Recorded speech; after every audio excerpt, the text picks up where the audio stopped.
청문회부터 추경까지 대통령 시정연설에도 불구하고 제1야당 자유한국당의 전면적 보이콧으로 국면이 풀릴 기미가 없습니다. 그 가운데 캐스팅 보트를 쥐고 있는 국민의당은 지역의 여론과 야당의 역할론 사이에서 자세 잡기가 쉽지 않은데요. 국민의당 입장 들어보겠습니다. 정동영 의원 연결되어 있습니다. 안녕하십니까, 의원님? 네, 안녕하세요. 축하합니다. 축하요? 네. 제가 라디오 방송 1등이시라면서요? 예. 라디오 1등이요? 예. 오랜만입니다, 의원님. 예. 예, 반갑습니다. 오랜만입니다. 예. 직접 오셨으면 더 길게 했을 텐데 오늘 좀 짧게 현안만 짚고 가겠습니다. 예. 먼저 인사 문제부터 여쭤보자면 이 청문 보고서 채택이 무산됐는데 현재 국민의당에서 김상조 공정위 후보에 대한 입장은 어떤 겁니까? 김상조 후보는 일단 청문회 보고서 채택에는 찬성을 하지요. 강경화 후보에 대해서는 아마 청문회 보고서 채택에 부정적인 의견을 갖고 있는 것 같습니다. 김상조 후보에 대해서는 국민의 당론으로는 보고서 채택을 하자 입장입니까? 당론은 아닙니다. 당론이라는 건 의원총회에서 이제 의결 과정을 거치는데 예. 지금 한 거는 이제 당 지도부와 상당수 의원들의 의견인 거죠. 그렇군요. 김상조 후보는 일단 오케이다. 국민의당 입장에서는. 예. 그런데 방금 말씀하셨다시피 강경화 후보는 언론 보도에 따르면 국민의당에서는 강 후보만큼은 낙마시킨다 이렇게 알려졌는데 맞습니까?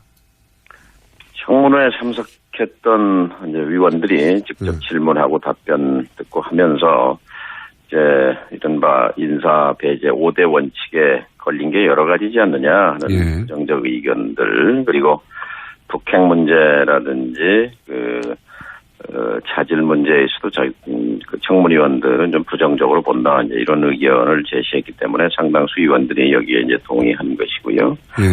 물론 이제 저는 개인 소견으로서 현미경으로 들여다보면은 청문위원들의 의견이 맞지만 그러나 이번 인사청문회의 경우는 현미경도 필요하지만 망원경으로도 좀 볼 필요가 있다.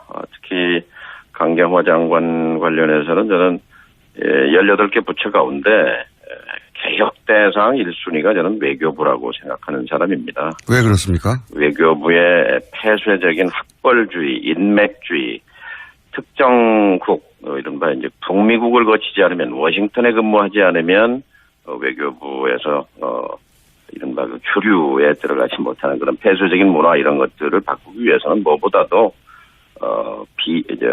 내부자가 아닌 외부의 전문가가 필요한데 찾기가 어렵다. 강경화 후보만한 사람 찾기 어렵다는 그런 생각이죠. 그리고 김대중 대통령 시절에 발탁해서 키운 사람인데 어쨌든 저는 강경화 후보가 균형 잡힌 시각을 갖고 있다고 생각하기 때문에 찬성하는 의견을 냈습니다.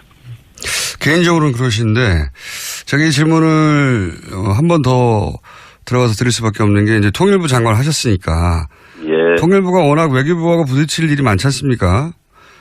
그래서 외교부생들도 그렇죠. 외교부생들 잘 아실 텐데 지금 내부자들 그러니까 외교부 노조 또는 전직 외교부 장관들 사실상 전원이 강경화 후보 공개 지지를 선언했단 말이죠. 이 정도면 굉장히 이례적인 걸 넘어서 전무후무한 일 아닙니까? 그죠? 참고할 사항이죠. 그런데 이제 강경화 후보자가 국내에서 오래 떨어져 있어서 유엔에서는 10년 가까이 근무하셨을 텐데 청문위원들이 보기에는 부족하게 보였겠죠. 그래서 제가 이제 청문위원들의 자질 부족에 대해서 여쭤보려고 이 질문을 드린 건데요. 그러니까 외교에 관한하는 이제 전문가 집단이 그리고 원래 직접 표현을 가장 잘 안 하는 부처 중에 하나인 외교부가 이 정도로 나섰으면 청문위원들이 강경화 후보 자질을 문제 삼는 건 넌센스 아닙니까? 전문가들이 자질이 있다고 봐서 지지하는 거 아닌가요? 청문위원들이 문제 삼는 건 이제 자신들이 던진 질문에 대해서 나름대로 만족스러운 답변이 안 됐다. 이제 이런 얘기인데요.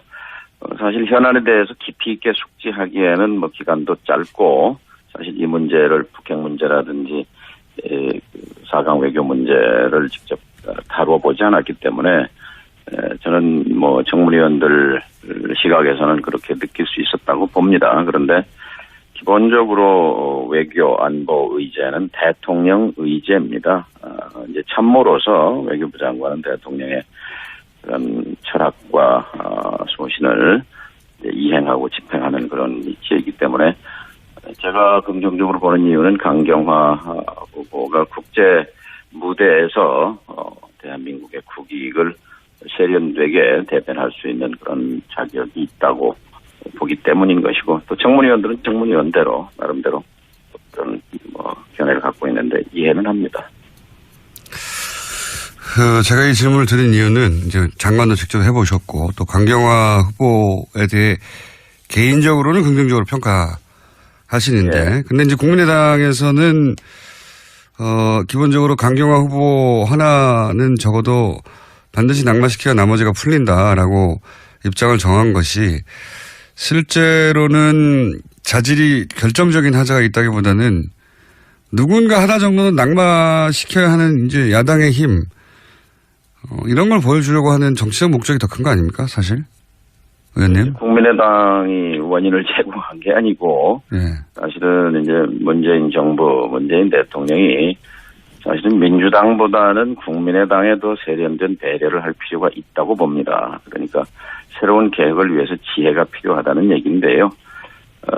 국민의당을 야당으로 만들려 하지 말고 우당으로 만들기 위해서는 더 노력이 필요하다고 봅니다.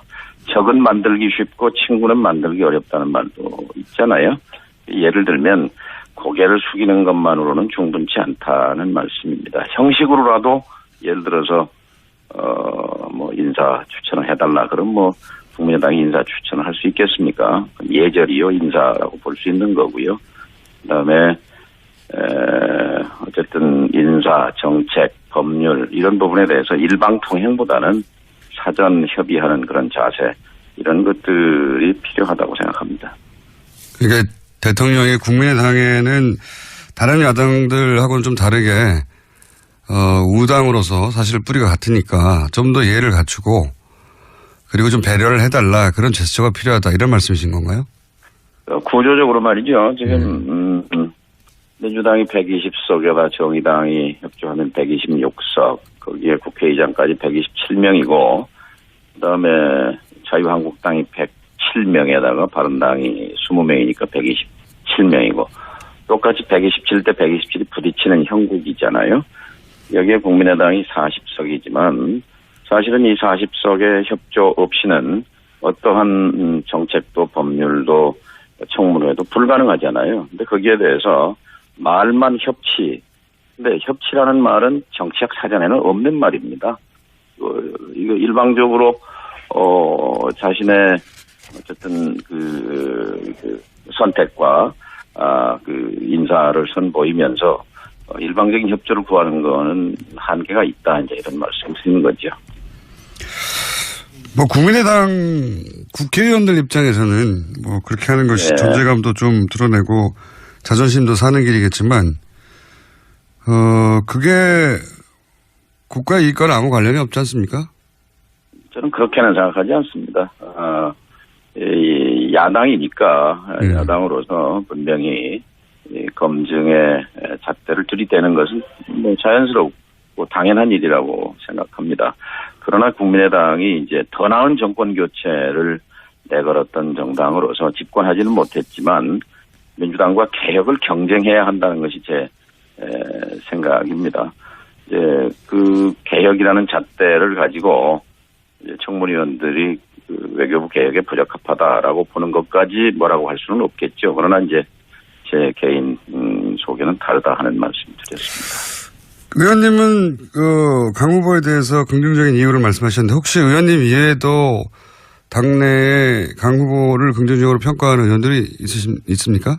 개인적으로는 찬반이 엇갈리죠. 그래서 저는 자리에 있을 때마다 강경화 장관, 제가 이제 제 경험으로 제가 외교부를 좀 안다, 그래서 설명을 하고 설득도 하는데, 의원 개개인들은 또 다 나름대로 자기 주견이 있기 때문에, 주관이 있기 때문에 그러면 국민의당의 찬반을 의원님이 보시기에 가르자면 한 8대2 정도로는 안 된다는 겁니까? 강 후보는? 아니면 그보다 더 의원님을 제외하고는 거의 전원이 다 반대하는 건가요? 제가 숫자를 세보진 않았지만은 뭐 찬반이 엇갈리고 반대가 좀 더 많고 뭐 그런 정도 아닌가 싶습니다. 한 7대3 정도 됩니까? 그 숫자를 세기는 그 정도 되지 않을까요? 예. 그 정도 될 것이다. 예.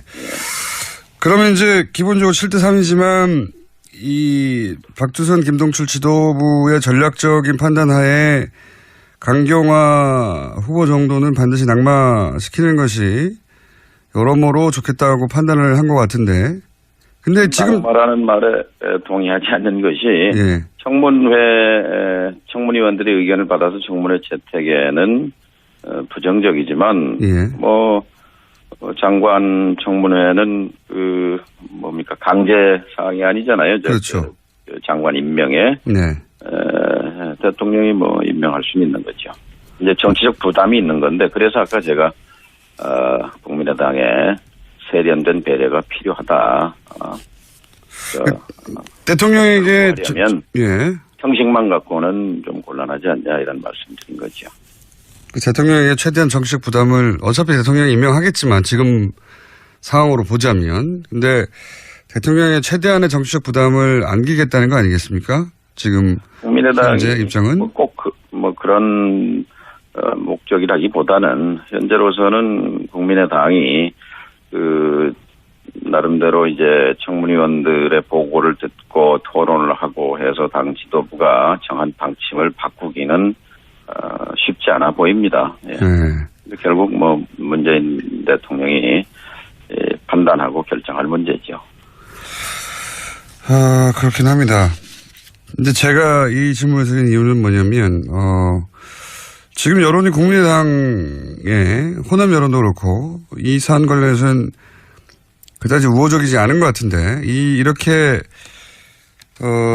대통령에게 정치적 부담을 안긴다 혹은 청문위원들이 적어도 강 후보만큼은 안 된다고 강경한 입장을 세운다, 지도부가 대립각을 세운다, 이게 국민의당 지도부 국민의당에 유리하라고 하는 걸 텐데 이게 유리하게 결과 지어지고 있지 않은 것 같은데요, 여론이.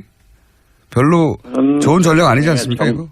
대통령의 정치적 부담을 지운다 또는 이런 시각보다는 나름대로 원칙에 따라서 국민의당이 행동하려고 노력한다고 봅니다. 물론 개별 사안에 따라서 의견들은 제 의견도 다르고 다른 의원도 다릅니다만은 그래서 대립각 자체가 목적이 아니라 그 과정에서 사실 청문회 과정에서 좀 원만하게 특별히 문제 지적이 안 됐더라면 국민의당으로서도 적극적으로 찬성하고 임했겠죠. 그 점을 국민의당이 부정적이라고 해서 왜 대통령한테 정치적 부담을 주느냐 이렇게 핍박하는 것은 그것은 옳지 않다 이렇게 생각합니다. 아무 대통령한테 정치적 부담 줄 수 있죠.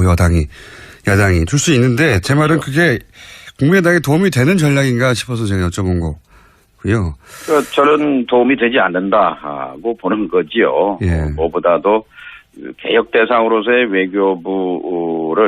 외교부의 수장을 찾기가 또 강경화 후보만한 후보면 저는 적임이라고 보는 것이고 의원들은 또 그렇게 보지 않기 때문에 아무튼 시간이 있으니까 서로 좀 더 소통을 해볼 생각입니다. 그러면 이런 인사청문회의 대상이 된 김혜수 헌재소장도 마찬가지고요. 다른 분들도 마찬가지인데 네. 이런 후보들에 대해서 국민의당이 이렇게 정보가 나온다면 문재인 정부가 이렇게 나온다면 인사청문회 보고서 채택까지 갈 수 있을 것이다. 결정적으로 이걸 안 하고 있다. 혹시 그게 있습니까? 이게 마지막 질문인데 오늘은. 이렇게 했으면 될 것을.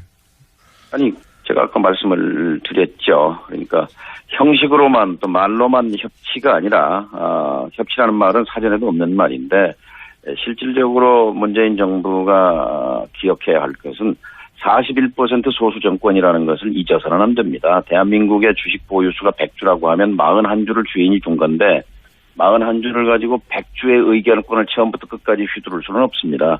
지금은 취임 한 달 동안 이제 100% 의결권 행사를 다 한 거거든요. 그리고 나를 따르라 하는 건데 이것이 초반에는 가능하겠지만 앞으로 계속 지속 가능하겠느냐 하는 문제 제기를 하는 것이고 그러기 위해서 문재인 정부가 더 노력해야 된다 이런 말씀을 드립니다. 예. 동호반복이라 오늘은 아무래도 스튜디오에 직접 나오시면 저하고 훨씬 더 제가 꼬치꼬치 묻고 의원님도 훨씬 더 재밌게 하실 것 같은데 전화라서 여기까지가 한계인 것 같습니다. 오늘 여기까지 하고요.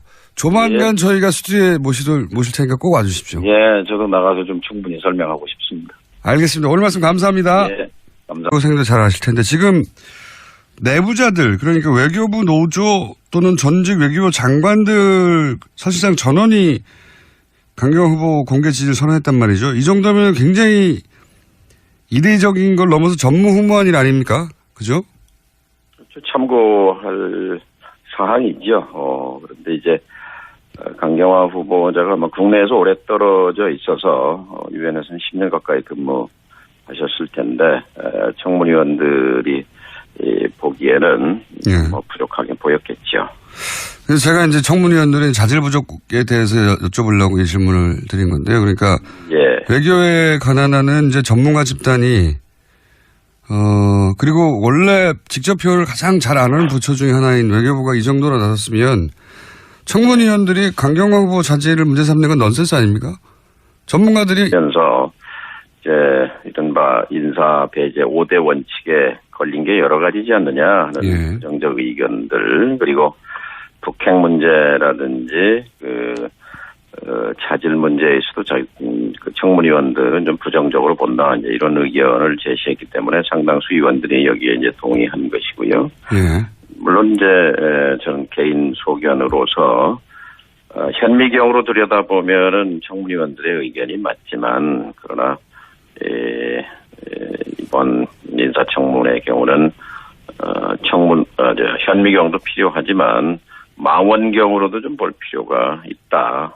특히 강경화 장관 관련해서는 저는 18개 부처 가운데 개혁 대상 1순위가 저는 외교부라고 생각하는 사람입니다. 왜 그렇습니까? 외교부의 폐쇄적인 학벌주의, 인맥주의, 특정국, 이른바 이제 북미국을 거치지 않으면 워싱턴에 근무하지 않으면 외교부에서 이른바 그 주류에 들어가지 못하는 그런 폐쇄적인 문화 이런 것들을 바꾸기 위해서는 무엇보다도 내부자가 아닌 외부의 전문가가 필요한데 찾기가 어렵다. 강경화 후보만한 사람 찾기 어렵다는 그런 생각이죠. 그리고 김대중 대통령 시절에 발탁해서 키운 사람인데 어쨌든 저는 강경화 후보가 균형 잡힌 시각을 갖고 있다고 생각하기 때문에 찬성하는 의견을 냈습니다. 개인적으로는 그러신데 제가 이 질문을 한 번 더 들어가서 드릴 수밖에 없는 게 이제 통일부 장관을 하셨으니까 예. 통일부가 워낙 외교부하고 부딪힐 일이 많지 않습니까? 그래서 외교부 그렇죠. 생리도 외교부 김상조 후보는 일단 청문회 보고서 채택에는 찬성을 하지요. 강경화 후보에 대해서는 아마 청문회 보고서 채택에 부정적인 의견을 갖고 있는 것 같습니다. 김상조 후보에 대해서는 국민의 당론으로는 보고서 채택을 하자 입장입니까? 당론은 아닙니다. 당론이라는 건 의원총회에서 이제 의결 과정을 거치는데 예. 지금 한 거는 이제 당 지도부와 상당수 의원들의 의견인 거죠. 그렇군요. 김상조 후보는 일단 오케이다. 국민의당 입장에서는. 예. 그런데 방금 말씀하셨다시피 강경화 후보는 언론 보도에 따르면 국민의당에서는 강 후보만큼은 낙마시킨다 이렇게 알려졌는데 맞습니까? 청문회에 참석했던 이제 위원들이 직접 질문하고 답변 듣고 하면 청문회부터 추경까지 대통령 시정연설에도 불구하고 제1야당 자유한국당의 전면적 보이콧으로 국면이 풀릴 기미가 없습니다. 그 가운데 캐스팅 보트를 쥐고 있는 국민의당은 지역의 여론과 야당의 역할론 사이에서 자세 잡기가 쉽지 않은데요. 국민의당 입장 들어보겠습니다. 정동영 의원 연결되어 있습니다. 안녕하십니까, 의원님? 네, 안녕하세요. 축하합니다. 축하요. 네. 제가 방송 1등이시라면서요? 라디오 1등이요? 예. 오랜만입니다, 의원님. 예. 예, 고맙습니다. 오랜만입니다. 예. 직접 오셨으면 더 길게 했을 텐데 오늘 좀 짧게 현안만 짚고 가겠습니다. 예. 먼저 인사 문제부터 여쭤보자면 이 청문 보고서 채택이 무산됐는데 현재 국민의당에서 김상조 공정위 후보에 대한 입장은 어떤 겁니까?